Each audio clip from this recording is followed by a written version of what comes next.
Welcome back to Old School Sports and our Out of the Park Baseball 26 mini series with the Los Angeles Angels. And just want to start off this episode by thanking everyone who's been watching and commenting on this series. The reception has been fantastic and definitely appreciate all the comments and feedback. Definitely a lot of good ideas as to what we should do with this team. Most of them for this offseason, which begins today, focused on improving our bullpen, improving our defense, maybe finding another starting pitcher. And I agree completely with those objectives and going to have some information to share on some things we've been doing on those fronts shortly. But first, want to tie up a few loose items from the last episode.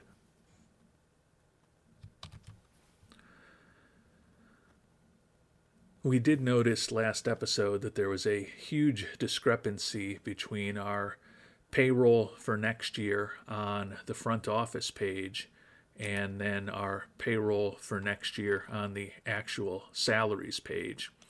And we have addressed part of that. Randy Arozarena, you may remember, was set to have 5 very high arbitration years ahead of him, despite the fact that Arozarena has well over 6 years of major league experience and should have been eligible for arbitration. Apparently, this is just a bug in the data in the game. Both Tomos and Ian have seen similar things in their playthroughs. It looks like Arozarena's service time is just not correct, so I guesstimated how much major league service time he would have, and as you can see back at the salaries page, he is now set to become a free agent. So that addressed a chunk of the difference between the now $168.3 million that we think we should be spending in 2027 and the $194.9 million that the game seems to think we have as a payroll for next year. And being a mathematician, I was able to figure out the difference between the number on this page and the number on salary page. And as it turns out, it's $26.6 million, which is exactly what we retained on Anthony Rendon's contract for this past season. So it seems like there's a little glitch in the game where it still kind of has that salary for next year somehow phantomly assigned to 2027. My hope is that as we move forward over the next 3+ weeks and get to the free agency filings, that once the 2026 salaries fall off, Rendon will disappear. His disappointing tenure with the Angels will be officially completely in the past. And then I'm hoping on the front office screen at that point, the number will match up as far as our player payroll. If not, I'm probably going to have to go in and credit ourselves with $26.6 million somehow, maybe add it to the budget. But I hope that just fixes itself when we kind of officially leave the 2026 salaries behind. But given that that's the exact difference between the 168.3 on this screen and the 194.9 on the other screen, I think it's just, again, another one of those little quirks or bugs in the game. And if anyone from OOTP is watching, hopefully you're already aware of these things. If not, I'm sure they will be figured out eventually, and they'll get them ironed out as the subsequent patches come. One other thing that I did want to mention that I don't know if I'd call it a bug, but I think it's different. On the player search screen, and I use this quite frequently when I am trying to find players who can help my teams, which is all the time as I'm playing these games. You can obviously search for defensive ratings, and then in this case, I'm looking for a center fielder who is above average defensively, who has a bat that is average.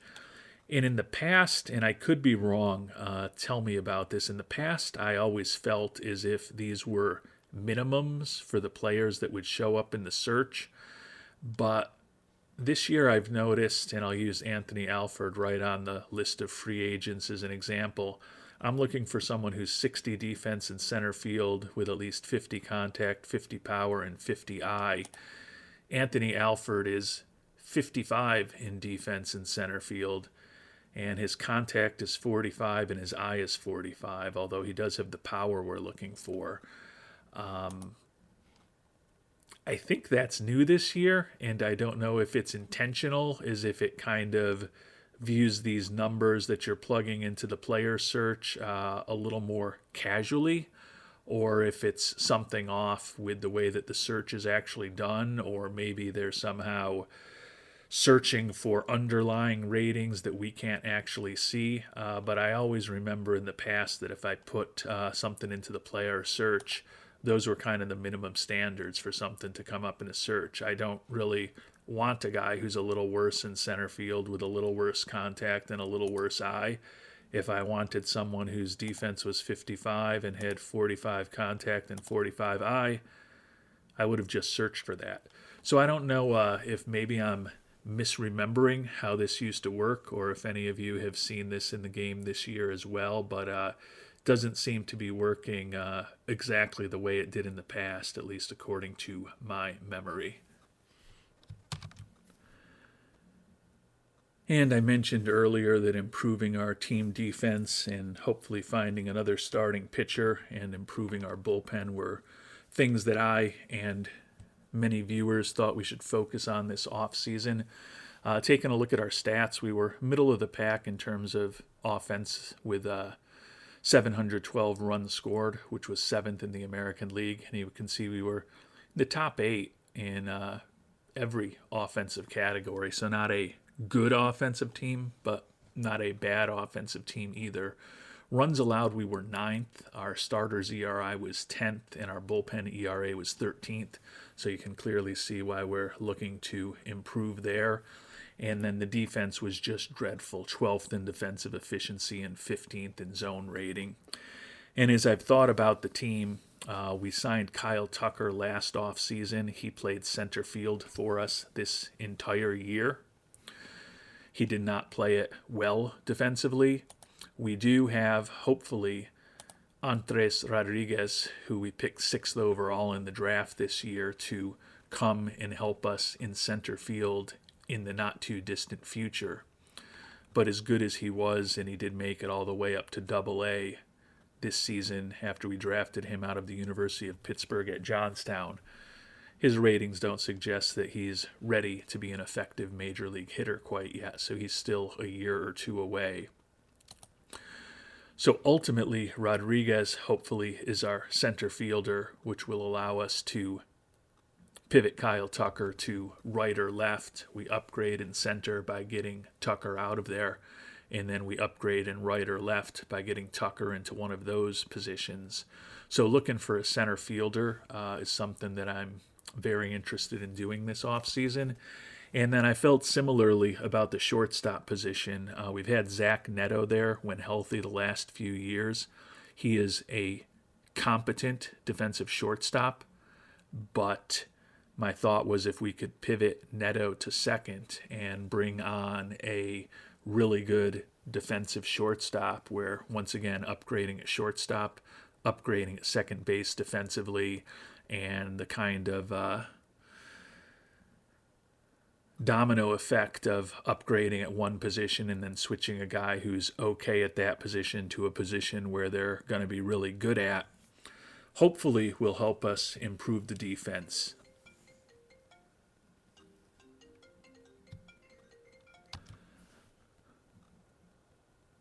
So the plan to improve at those positions to me made a lot of sense.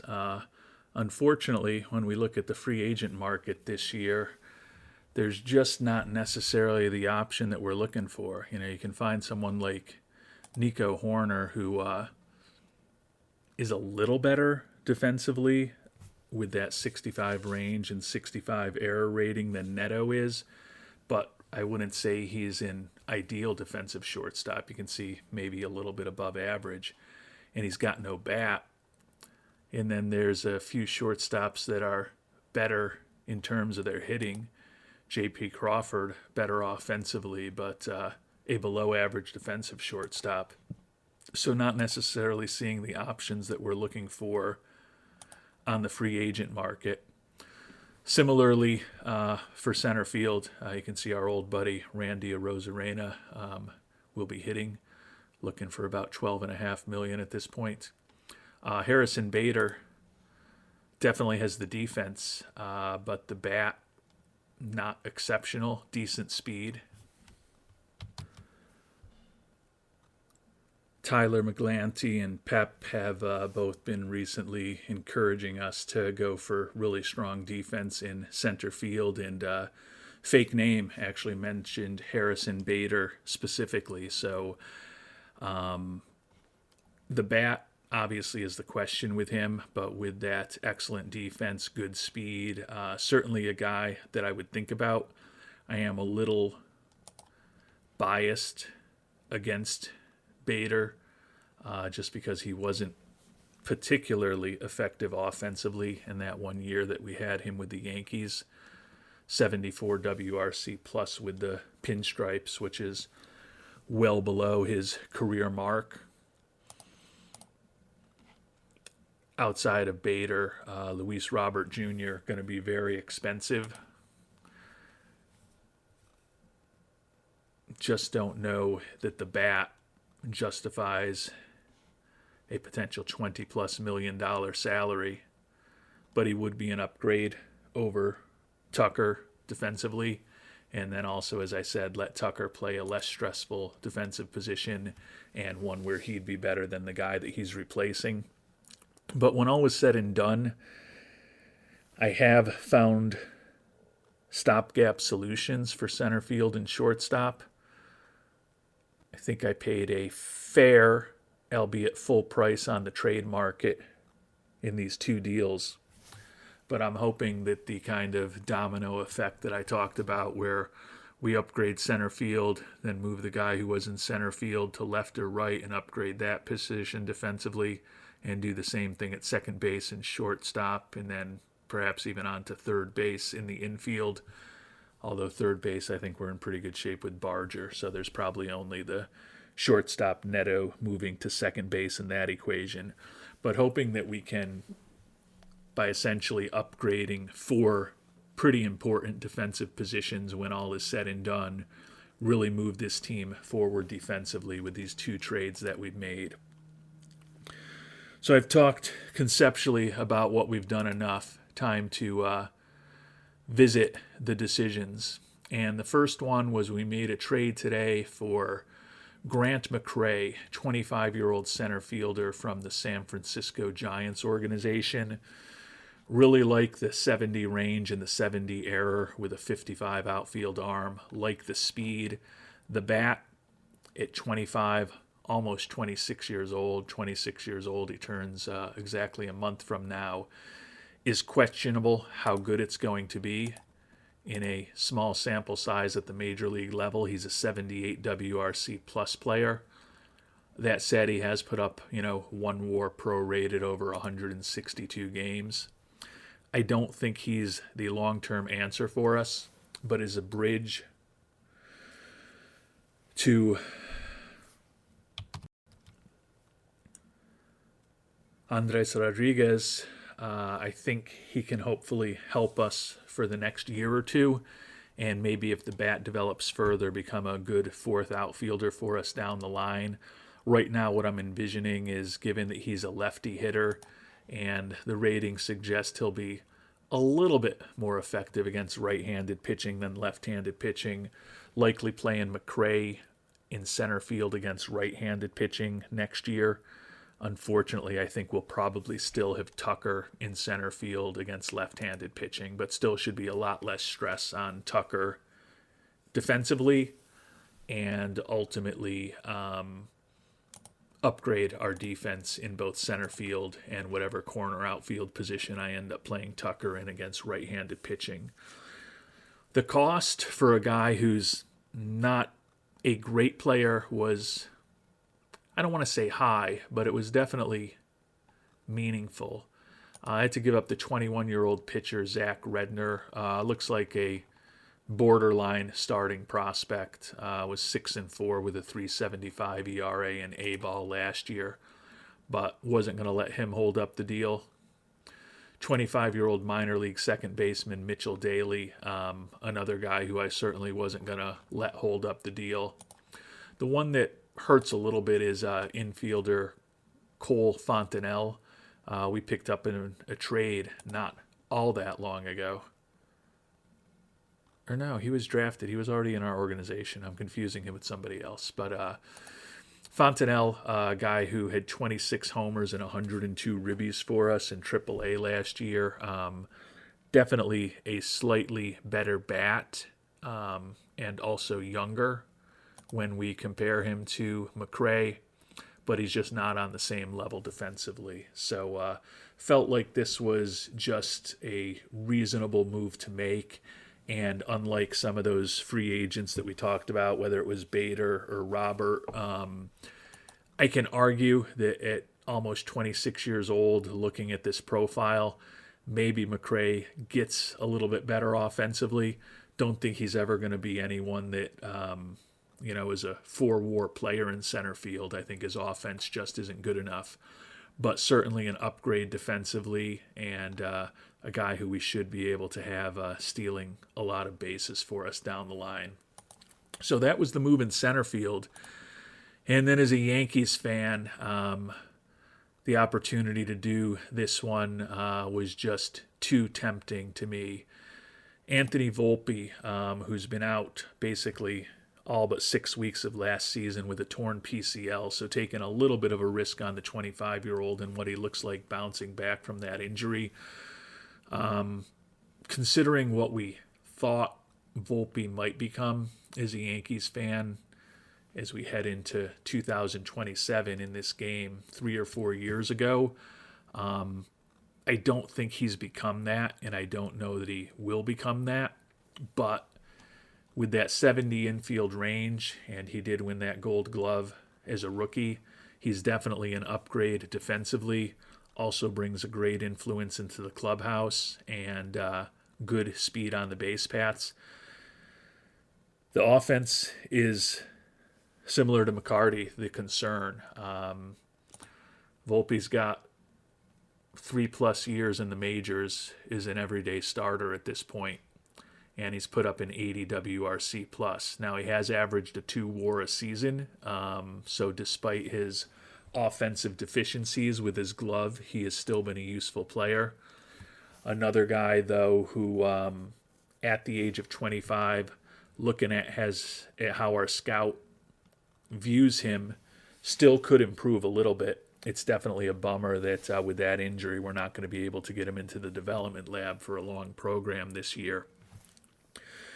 But feel like bringing him on board will hopefully help stabilize our infield. And again, shortstop will be better with him playing over Neto, and second base will certainly be much stronger defensively and offensively next year with Neto playing over the several guys that we had at the position this past year.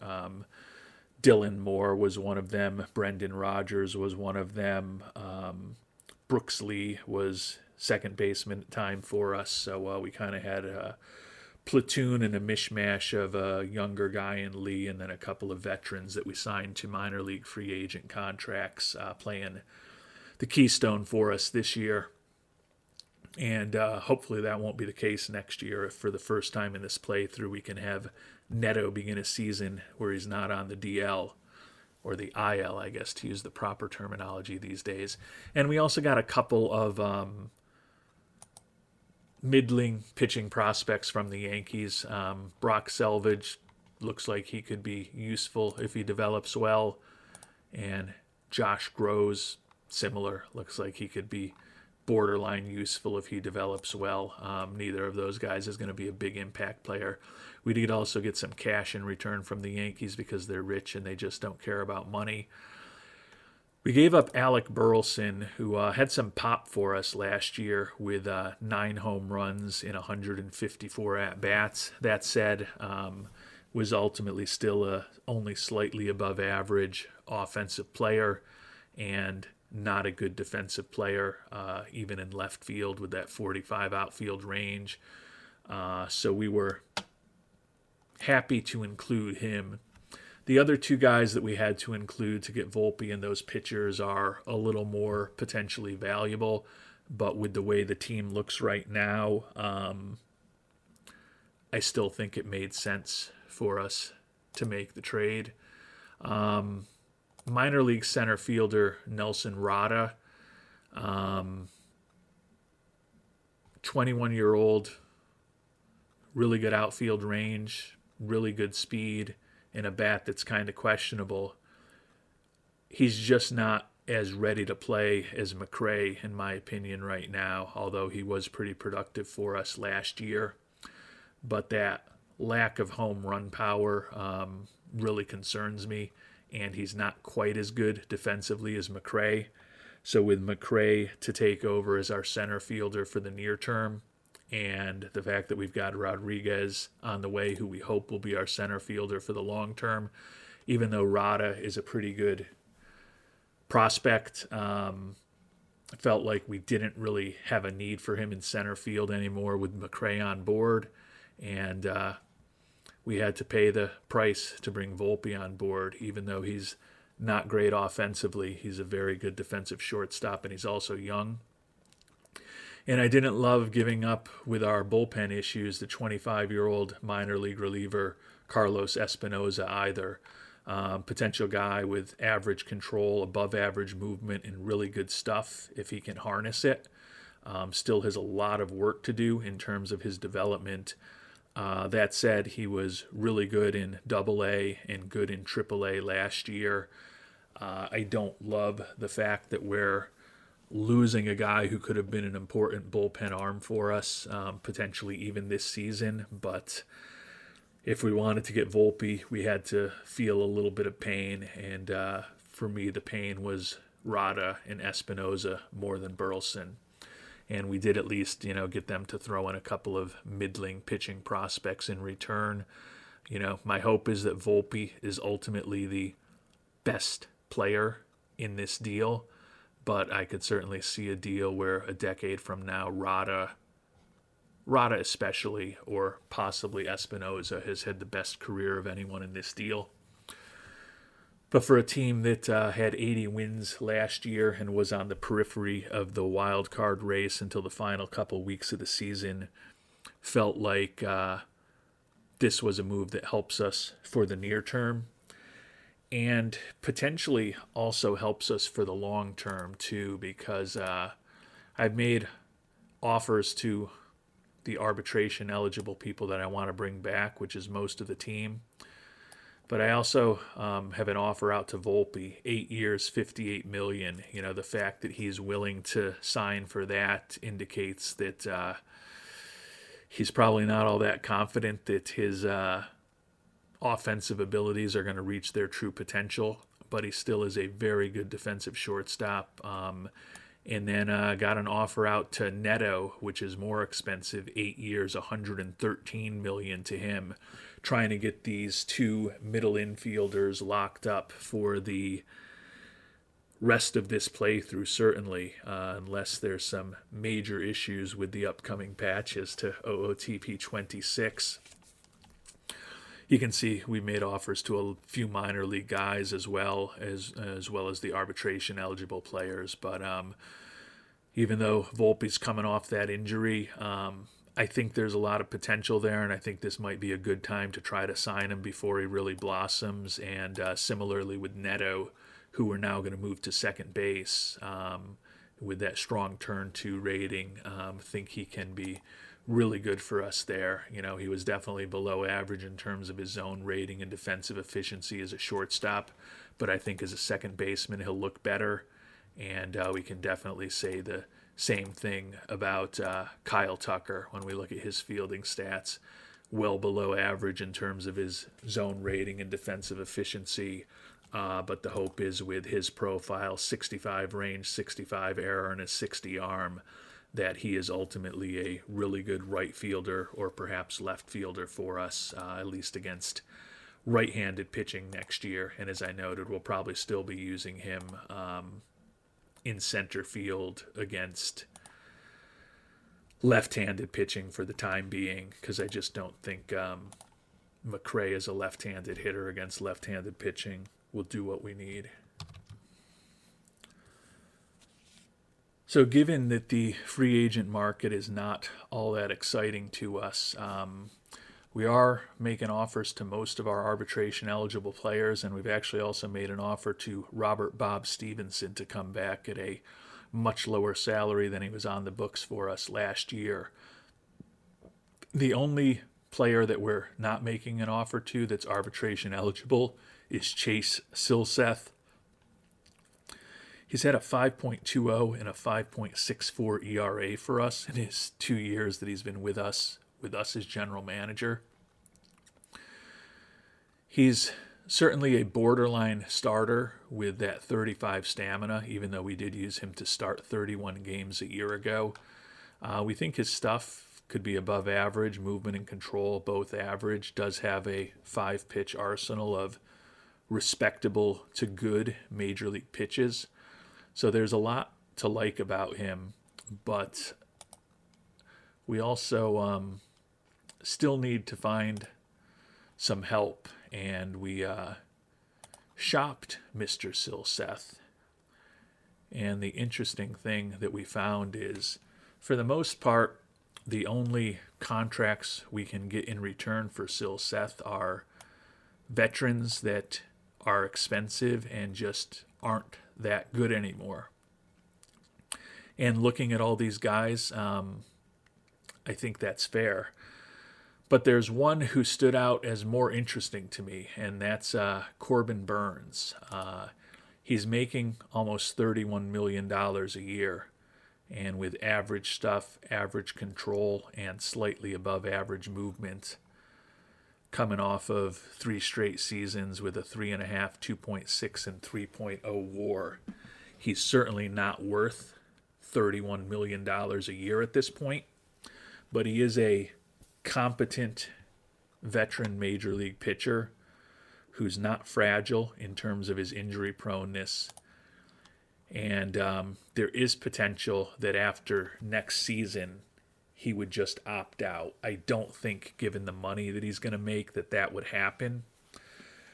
So although we could pick up Mr. Burnes straight up for Silseth, and actually we could get them to retain a bit of his contract, 15% of his contract, the risk that Burnes a year from now is a 33-year-old who probably will have a very average pitching profile makes me unwilling, if he doesn't opt out, which I wouldn't expect him to be spending upwards of $27, $28 million a year on him for the next 4 seasons. So what I have done is submitted an offer to our friends in Arizona, who are now a rebuilding team, which was surprising to me given how good Arizona was just a couple years ago in real life when they made the World Series.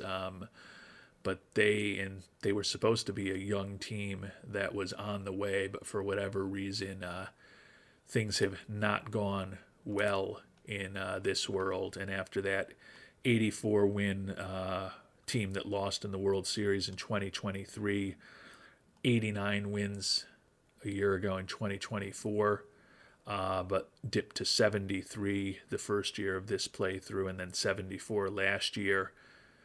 36 and 34 games behind the almighty Dodgers in the division both times, and they've decided they're going to enter a rebuilding phase. So what I did was add a few more players to this deal to see if the Diamondbacks would keep a much larger chunk of his potential salary. Because although Burnes certainly gives us a proven solid veteran in the rotation, I can't justify spending anywhere near $31 million for him. At least I don't think I can. So we've got a pending trade where we include a couple of other players that I really don't want to get rid of, and we'll talk about them if the deal goes through. But the Diamondbacks would retain 65% of his contract, which would put us on the hook for about 11-ish million a year for next season, certainly, and then potentially the 3 years after that. And I think that is more palatable. Is Burnes similar to Volpe? Volpe's not what I thought he might have been 2 or 3 years ago in real life.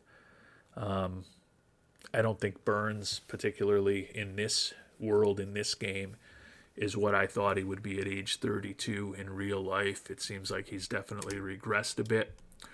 But he's still a very useful major league starter, and if I can have him for about $11 million a year, I think that's as good as any option that's going to be available on the upcoming free agent market, because similar to the batters, the prospective pitchers in general, and we'll focus on starters specific right now, outside of Chris Sale, who's looking supposedly for $43 million, just aren't that great.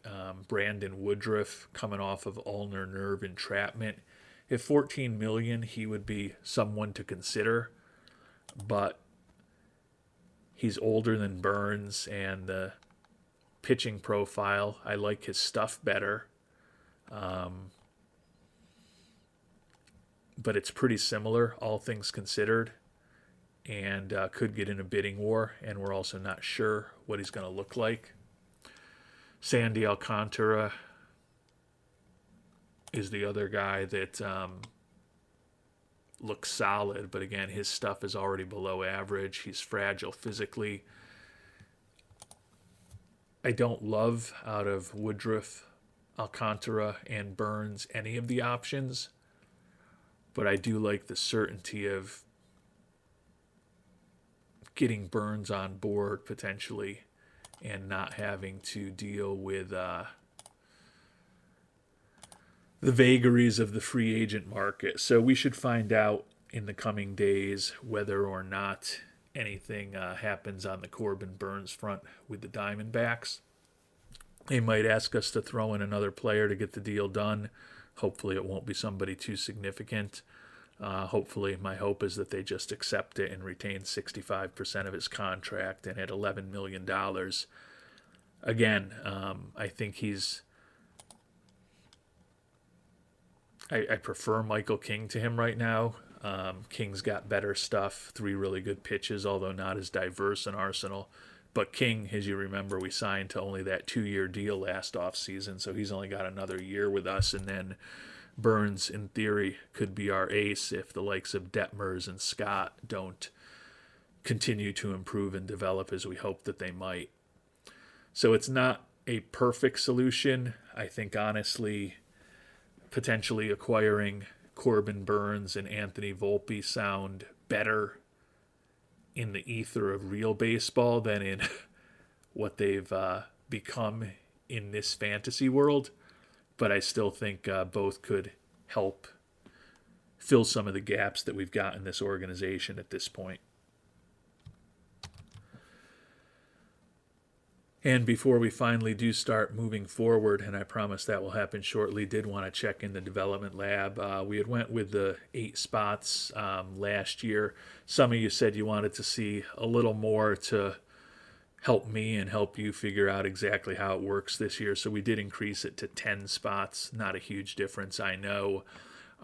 Big focus on hopefully getting our guys to draw more walks. We went with some of the easier plate discipline programs, which were generally medium difficulty, over some of the hard difficulty programs. So the youngster, Andres Putt-Putt Rodriguez, top prospect in our organization, working on plate discipline, along with Sean Gamble, who we picked in the first round back in 2025. So a couple real young guys there. Logan O'Hoppe working on his gap power. Third baseman Addison Barger, more difficult contact program. Grant McCray, the new center fielder, working on bat speed. Maybe we can get some more home runs out of him. Matthew Lugo working on plate discipline, as is Zach Neto. Ben Joyce and Christian Scott both working on secondary pitch improvement. And Nolan, and I've heard a ton of pronunciations for here, so I said I was just going to call him Nolan. Shanuel,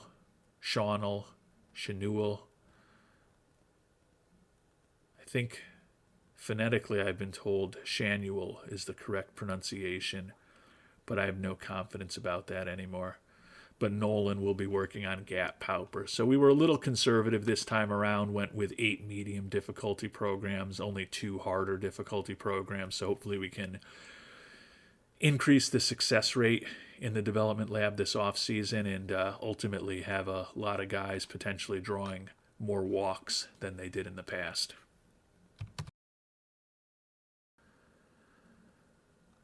So I think we're making a little bit of progress here in the very early stages of this 2026 to 2027 offseason.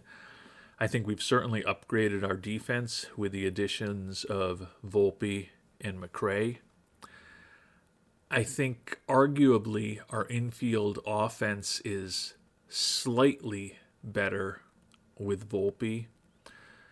I think it's hard to argue that our outfield offense is better with McCray, however. So net, hopefully we're about even offensively, and we've upgraded defensively with the moves that we've made thus far. We'll wait to see what happens with Burnes. We'll be checking in on him shortly, hopefully hearing from his agent, or I guess more accurately, hopefully hearing from the Arizona Diamondbacks. It's not really had anything to do with his agent. Hopefully hear from the Diamondbacks soon on that offer. And then I think the big hope, given that we should ultimately have an extra $26 million to spend, which would put us into the low 40s, even if we end up getting Burnes, we still can be heading into this offseason with over $30 million. I think the wild card that we just don't know the answer to is whether there might be an international free agent who is incredible. One other thing that we should talk about, though, before we start moving forward, ownership wants us to extend Joe Jimenez, who we picked up in a trade with Atlanta before the season started, and he had a good solid year for us out of the bullpen, eventually became our closer. But Jimenez is looking for $16 million a year over 4 years. While we can afford it, it's not an offer I'm willing to give him right now. As I said, I'd love to see if maybe there's an international free agent pitcher that blows us out of the water. And there's nothing that says we can't potentially try to have a reunion with Jimenez even if he hits the open market. So I don't think we're going to be doing too much other than the trades that we've talked about, the trade that's potentially in process, and then finding out that we hopefully get all of these arbitration eligible players signed, along with those potential extensions to Volpe and Neto. So we're going to start moving ahead through awards season, and the hope is that there's someone interesting on the market by the time we get to free agency, and maybe in the meantime someone will hit us up with an interesting trade offer. And we have heard back from the Diamondbacks. They still want another player to get this deal for Burnes completed. They've also made us a trade offer for Dre Jameson, the reliever, who actually could probably help us. A decent right-handed reliever, set to make $2.6 million next year. The issue is that the guy that they want in return, Camden Minacci, is a good relief prospect that we've already promised to them separately in this trade that we're working on for Burnesy. But we'll see if there's maybe any other options for Dre Jameson. It's a relatively small group of top prospects or top major league players that they're willing to take for him. Might be someone to keep an eye on as we move through the off season, though. If they're willing to deal him, maybe we can come up with something. But right now, even though Jameson is a bit younger than Burnes and probably more effective in his role than Burnes is, given the dearth of options on the free agent market, I think paying potentially 35% of Burnes' contract next year and then potentially have an opt-in for another 3 seasons after that, which Arizona would also be on the hook for, as a risk worth taking. We'd have to give up Chase Silseth, as I mentioned, whose profile, quite honestly, isn't all that different than Burnes is right now, except he doesn't have the same kind of stamina, and he's younger and maybe improving. Have to give up the minor league pitcher, John Alcantara. We signed him as a minor league free agent last year. He was not great in AAA for us, pretty effective in AA though, but happy to throw him in. Camden Minacci, we talked about, a good, solid relief prospect, but he's almost 25 years old, and we haven't played him above AA ball, so we're obviously not completely sold on him. And then we have to include the minor league lefty, Andres Kova, low work ethic, low control, one of the legacy guys that I had in this organization, but happy to include him. So they're actually reasonably desperate to get rid of any part of his contract. It's kind of similar to the trade when we traded away Rendon a couple of years ago, but I think Burnes is certainly healthier than Rendon was, and Burnes is, I think, still a more effective player at his position than Rendon was. So we're going to have to throw in another guy.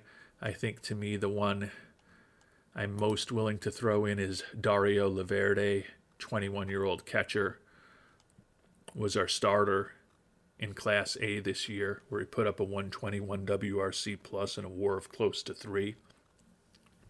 So he was pretty productive at that level, but looking at his profile, he's very borderline as a major league hitter, and his defense is nothing exceptional. So we are going to add in Dario Laverde to the deal. I'm guessing they won't take another 5% of his contract, but I'm going to at least ask. Nope, they're unwilling to do that. So I think for getting to the point we're paying a little over $11 million for Corbin Burnes for potentially the next 4 years, we're at the point where that makes sense. So we're going to go ahead and complete the trade. Fans seem to be pleased by bringing him on board. Check in on the front office, and you can see it says we're really low on money now. But again, we're expecting the 26 plus that's on the books this year for Rendon to come off. We've got fan interest up a notch to 80, the highest we've ever been in this playthrough. And we've got another good, solid major league starter, so we don't have to chase anyone on the free agent market. And we've got a couple of other guys that we're looking to move on from, but similar to Silseth, can only get the worst contracts in baseball back for them. And the Corbin Burnes contract, with Arizona retaining a lot, was the only one of those we were really interested in. Another name that I'm sure I'm going to get wrong, but Jack Kochanovich is closing in on being 26 years old. He's been respectable at AAA Salt Lake these last couple of years, but that 35 stuff is just something that I'm not really interested in for a major league pitcher. Was hoping we might be able to get something in return from him, but again, as I noted, all we can really get from him are the worst contracts in baseball. So even though we still have a couple years of control of him, may just end up waiving and DFAing him to get him off of the 40-man roster and not have to guarantee him a major league contract next year. Another guy that we got similar thoughts on, 27-year-old Sammy Natera. Decent stuff, but movement and control both below average. The 27-year-old has had brutal ERAs of 5.42 and 7.22 the last couple years in Salt Lake, and he had an ERA of close to 9 when he was with us for 12 starts a year ago. So I don't see him being a big part of our future. He's also got low work ethic. Another guy who, when we shop him, though, the only thing we can get back are some of the worst contracts in baseball, unfortunately. And we've started to get some of the arbitration-eligible players signed. The reliever Colin Snyder, potentially starters Soriano and Contreras. Logan O'Hoppe signed. Fans excited by that. Reed Detmers, Volpe signed the extension. Gabe Spire will be back. Joe Adell back. Adley Rutschman back, which the fans were happy with. Nolan as well. So making some progress. Taking a look at the front office. Modest 3-point increase in fan interest, but with the fact that we could be losing some guys that have some modicum of popularity this offseason. Jazz Chisholm, Jock Peterson, among others, certainly could feel that we need to bolster it a little bit right now because we might be taking a few minor hits as things move on. And we did get Zach Neto signed as well. The fans excited by that. So potentially with Volpe at short and Neto moving to second, although we're going to need to get him a little bit more experience there in the spring training of next year. We hopefully have the middle of our infield covered for the remainder of this playthrough. And it is kind of interesting when Robert Bob Stevenson was hurt for the last season and a half plus, making $11 million. Nobody was interested in him. Now that we've got him signed to a very reasonable extension, $1.5 million next year, and then a couple team options after that, a lot of people interested in the reliever. He was brutal for us in the 11 games after he came back at the major league level with an ERA of over 12. But given his outstanding stuff, we figured $1.5 million it was worth taking a flyer on him as someone who could hopefully be a more meaningful part of our bullpen next season. And award season getting underway today. No surprise, no Gold Glovers in California with our, or I guess we're Los Angeles now. I could probably call them California. I'll probably mess up and call them Anaheim at some point through the playthrough, but officially the Los Angeles Angels now. No Gold Glovers this year, not shockingly given our poor team defense, but the hope is that the additions of McCray and Volpe and some other guys move into less demanding positions. Maybe we will, going forward, have some Gold Glove winners on this team. So award season is finally over. We'll check in on the winners of the two big awards in each league momentarily. Salary situation still off, showing $202 million almost here. $175.3 million for next year. As I noted, my hypothesis is that the retention of Rendon is somehow showing up in 2027, and when we've simmed forward another 8 days to the free agency filings, that hopefully that will correct itself automatically. If not, I'll probably need to go into commissioner mode and use some type of special powers to address that issue. And we have a unanimous Cy Young Award winner this year in the American League. Garrett Crochet of the Boston Red Sox led the league with 18 wins, 231 strikeouts, 2.25 ERA, nearly 11 strikeouts per 9 inning, a 63 FIP minus, and a 6.5 WAR. So Crochet not only wins his first Cy Young Award, also wins the pitching Triple Crown for the Red Sox. Over in the National League, the Dodgers, Roki Sasaki edges Paul Skeens of the Pittsburgh Pirates. All of the first place votes went to those two gentlemen. Sasaki 13-4 with a league best 2.34 earned run average, 218 strikeouts. Skeens for the Pirates 13-12, but did lead the league in games, innings pitched, strikeouts, whip, walks per 9, strikeout to walk ratio, and pitcher WAR. He was the Gold Glove winner a year ago and a Rookie of the Year a couple seasons ago. Still needs to do a little more to earn a Cy Young Award, at least at this point. Bobby Witt Jr. is your American League Most Valuable Player. Wasn't expecting that we would see any Los Angeles Angels on the list, but wanted to check to make sure. Witt Jr. is now a back-to-back MVP award winner, led the league in hits, triples, ribbies, batting average, slugging percentage, OPS, WRC plus, and batter WAR.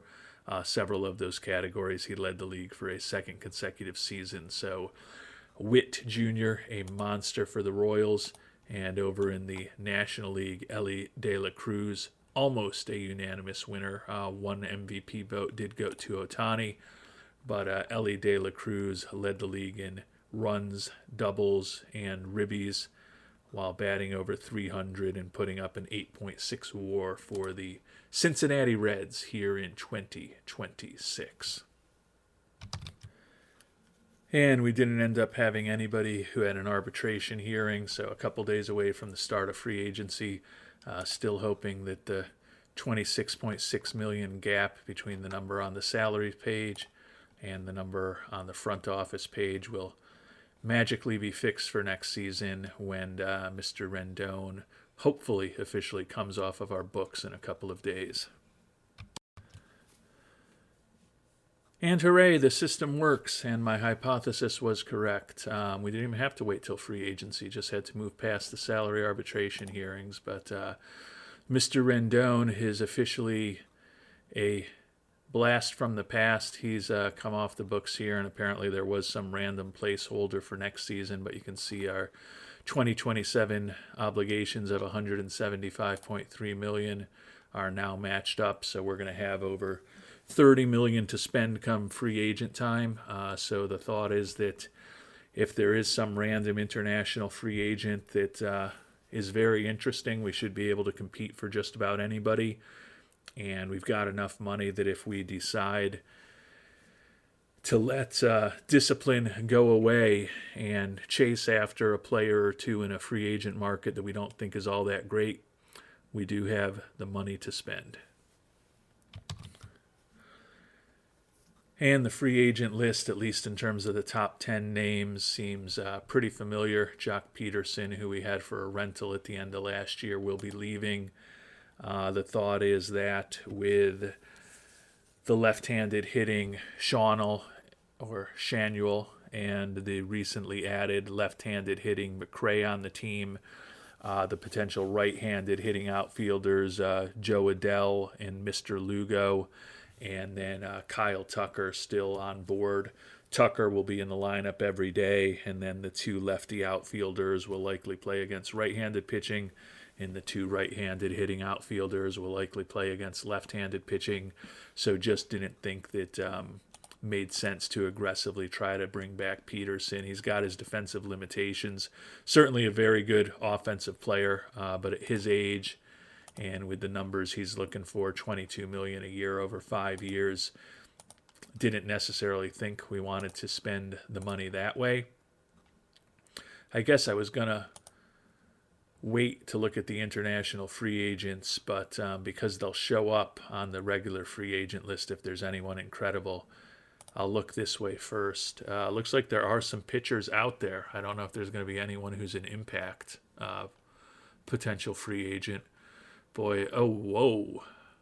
Talking about pitchers, but 28-year-old shortstop Juan Moreno. Captain personality, looks like a potentially outstanding bat, and he's solid defensively.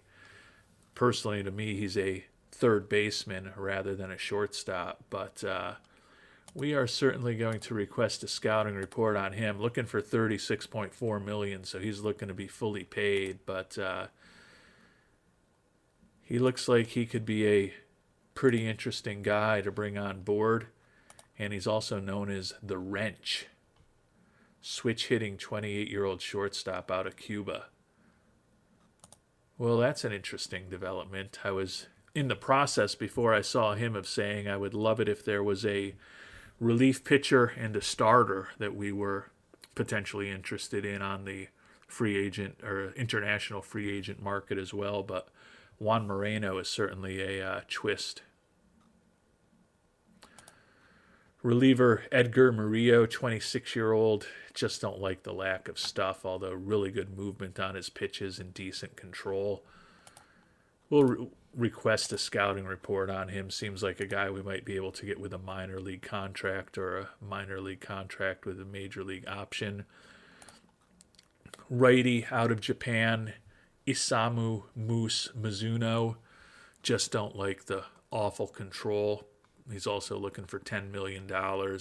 Incredible stuff with a great 100-mile-an-hour fastball, but that lack of control and the $10 million make him someone I just don't see us being that interested in. Antonio Lozano out of Cuba, In-Chi Kim out of South Korea, and Atsumori Kagawa out of Japan. So it doesn't look like there's necessarily going to be the impact pitcher we were hoping for on the free agent market, but the amount of money Juan Moreno is looking for lines up extremely well with the amount of money we have. And although we do have an infield that we like right now, at least in terms of the starters, with Guerrero at first base, Volpe at short, Neto at second, and Addison Barger at third base, where he was an all-star last year. Opportunity to bring a bat like this on board, a switch hitter with incredible home run power and a really good eye. Maybe something that I end up chasing after despite my call for discipline. Don't know how I'm going to potentially get all these guys at bats if I bring Moreno on board, but if he's really as good as we think he is when we scout him up further, seems like someone I should think about. Take a look now at the broad pitching market that's available. Our old buddy Jimenez and Chris Sale, the most highly regarded pitchers on the market. Definitely some guys who could help us. Keegan Aiken is a guy we looked at last year. Carlos Estevez. There's definitely some relievers who could help. Jesus Luzardo is a guy that we just scouted recently, looking for $16 million. If we hadn't picked up Burnes, I think he'd certainly be in the mix. But I think if we're going to go after a starting pitcher at this point, I think our depth is actually decent. We want more of a impact pitcher. Brandon Woodruff, a little bit better profile in my mind, but fragile, almost 34 years old, looking for $13 million. Again, I feel like either of those guys could be solid for us, but with the fact that we've got Burnesy on board for a little over $11 million, I don't know that we chase after another one of those guys, but certainly we'll be looking at the relievers in more depth going forward. And then batting-wise, Juan Moreno being on the market is really an unexpected twist. Doesn't make me regret trading for Volpe at all, because Moreno is not a guy that I'd want to be playing at shortstop, but we could certainly get him trained up at third base, and he is a very interesting prospect. Low scouting accuracy right now. The OSA thinks his home run power is significantly lower than we do, as well as his eye. But we'll see what he looks like as we hopefully scout him up before he signs with somebody else. I would assume with the big ticket that he's looking for, he's going to be on the market for a little while, perhaps even until the winter meetings start in about 3 weeks. So there should be time for us to learn more about Moreno. Our old buddies Jock Peterson and Randy Arozarena highlighting the list of free agents as well. And then Alec Burleson, he was part of that trade, and then they let him hit free agency, which doesn't seem all that logical to me, although I guess maybe they were more interested in some of the young players that we gave up in the trade. But not a ton of impact players available on the market this year, but the addition of Moreno is certainly intriguing. 8 years, $36.4 million. So it would be a very similar contract to the 8 years and close to $300 million that we ended up giving to Vlad Guerrero Jr. a year ago. And Moreno is still older than Vlad Guerrero Jr. So we've got the money to make it work. The question is whether it's the right idea. And that's something that I will be thinking long and hard about between now and the next episode. And if you've got any thoughts, would love to hear them as well, because we're committed to having this Angels team take the next step forward this coming season, which certainly means a winning record, and almost certainly, from my perspective, should mean a playoff appearance, even if it's only a wild card. So we've made some progress with the additions of Burnes and McCray and Volpe, but as significant as those moves were, the flirtation with Moreno, the wrench, could be the most significant potential acquisition of all of them. And we will talk more about that and all of the other options that we have in front of us in our next episode. Until then, thanks so much for watching, and hope you have a great day.